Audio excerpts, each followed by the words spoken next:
আসসালামু আলাইকুম প্রিয় দর্শক, আজ আপনাদের সাথে শেয়ার করছি ৮ মাস বয়স থেকে ৫ বছরের বাচ্চাদের ২টি সকালের নাস্তার রেসিপি। প্রিয় দর্শক, এখন আপনাদের সাথে শেয়ার করব ৮ মাস বয়স থেকে ১ বছরের বাচ্চাদের কিভাবে এই সকালের নাস্তা তৈরি করে খাওয়াবেন এবং ১ বছর থেকে ৫ বছরের বাচ্চাদের এই সকালের নাস্তা তৈরি করে খাওয়াতে পারবেন।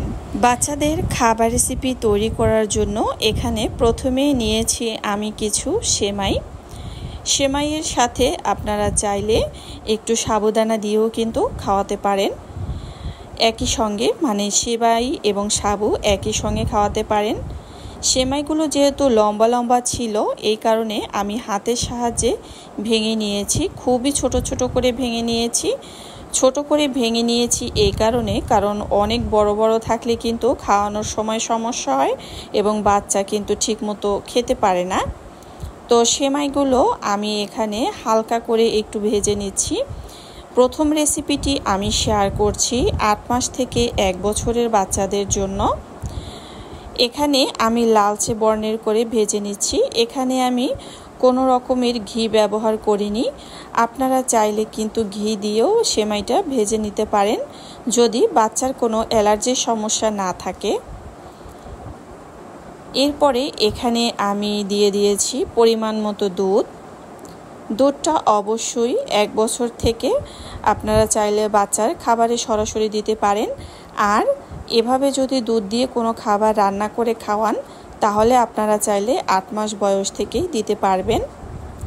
তো দুধ দিয়ে এখানে আমি নিয়েছি কিশমিশ, সেই সাথে রয়েছে মিষ্টি স্বাদের জন্য তাল মিষ্টি এবং খুব সুন্দর ফ্লেভারের জন্য একটু দারুচিনি আর এলাচি। তো এগুলো নিয়ে দিয়ে দিয়েছি। বাচ্চাদের দ্রুত ওজন বৃদ্ধি করতে সবচেয়ে জাদুকরি খাবার হচ্ছে কিশমিশ। আপনি বাচ্চাকে যদি খাবার তৈরি করে খাওয়ান, সেই খাবারে যদি কিশমিশ যোগ করেন, এতে কিন্তু বাচ্চার ওজন দ্রুত গতিতে বৃদ্ধি পায়। তো সমস্ত উপকরণগুলো দিয়ে আপনারা চাইলে এখানে সামান্য পরিমাণ লবণও দিতে পারেন। এরপরে আমি কিন্তু ঢাকনার সাহায্যে ঢেকে দিয়ে চুলার আঁচ কম করে রেখেছি যেন সেমাইগুলো খুব সহজেই সিদ্ধ হয়ে যায়। এভাবে যদি ৮ মাসের বাচ্চাকে সেমাই দিয়ে সকালে নাস্তা তৈরি করে খাওয়ান, বাচ্চারা তো খুব সহজে খেতে পারবে এবং ওরা মজা করে খাবে।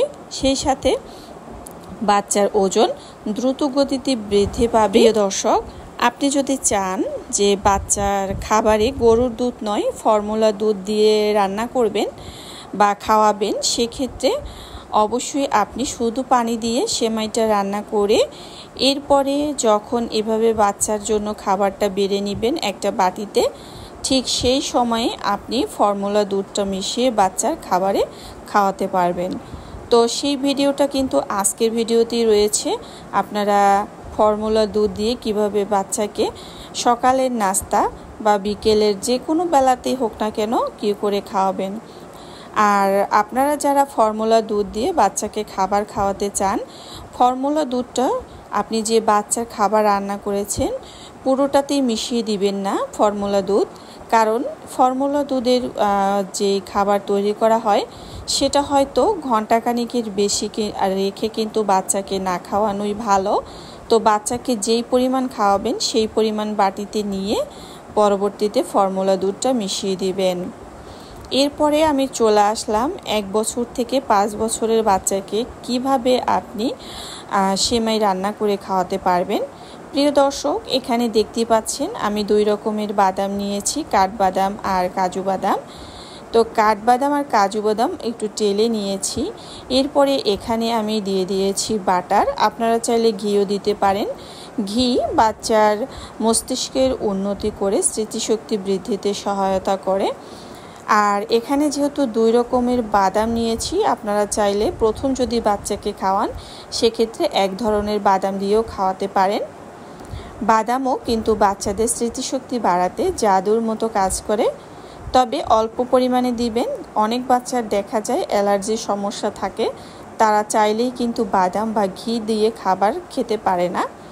তো এখানে যে আমি সেমাইগুলো খুবই ছোট ছোট করে নিয়েছি এবং ঘিতে ভালোভাবে ভেজে নিয়েছি। যে সকল বাচ্চাকে যদি দুধ ছাড়া খাবার তৈরি করে খাওয়ান, সেক্ষেত্রে এভাবেই কিন্তু পানি দিয়ে আপনারা খাবারটা রান্না করে নিতে পারেন। আর যদি দুধ দিয়ে খাওয়ান, গরুর দুধ দিয়ে, সেক্ষেত্রে দুধ দিয়ে কিন্তু আপনারা খাবারটা রান্না করে নিতে পারেন। আপনি চান যে আপনার বাচ্চা গরুর দুধ সরাসরি খেতে পারে না, সেক্ষেত্রে এই পর্যায়ে যদি একটু গরুর দুধ দিয়ে দেন, সেই দুধটা দিয়ে এভাবে রান্না করে নিতে পারেন।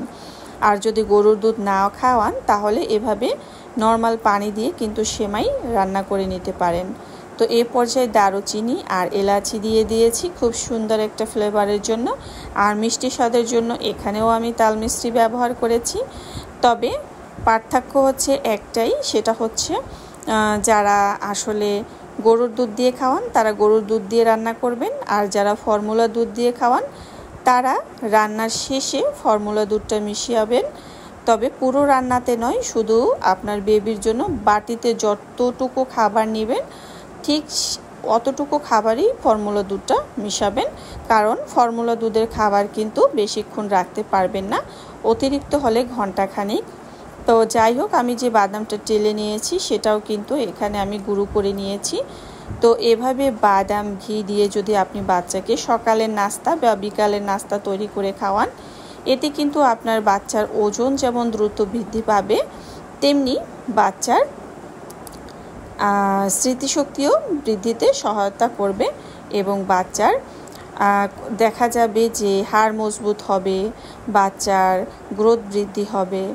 তো এভাবে করে কিন্তু আপনি আপনার বাচ্চাকে খাবার তৈরি করে খাওয়াতে পারেন। আমি কিন্তু প্রথমেই বলেছি যে ফর্মুলা দুধ দিয়ে যদি খাওয়ান, তাহলে কিন্তু আপনি বাচ্চাকে যে পরিমাণে খাওয়াবেন ঠিক সেই পরিমাণে খাবার বাটিতে নিয়ে এর পরবর্তীতে আপনি ফর্মুলা দুধটা মিশিয়ে খাওয়াতে পারেন নিঃসন্দেহে।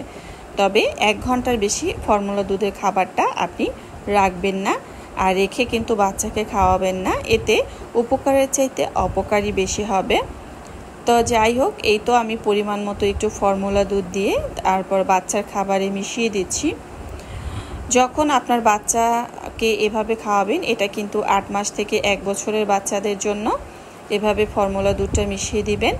আর যখন 1 বছর থেকে 5 বছরের বাচ্চাকে খাওয়াবেন, তখন পুরো গরুর দুধ দিয়ে আপনি কিন্তু রান্নাটা করে নিতে পারবেন।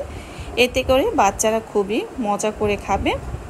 তো এই তো তৈরি হয়ে গিয়েছে 8 মাস থেকে 5 বছরের বাচ্চাদের জন্য সকালের নাস্তার রেসিপি। প্রিয় দর্শক, আপনি বাচ্চাকে যখন একটি খাবার তৈরি করে দিবেন আর সেই খাবারে যখন বিভিন্ন রকমের উপাদান যোগ করবেন, এতে কিন্তু খাবারের ভিন্নতা আনবে এবং স্বাদেরও পরিবর্তন হবে। স্বাদের পরিবর্তন হলে কিন্তু বাচ্চারাও মজা করে খাবে।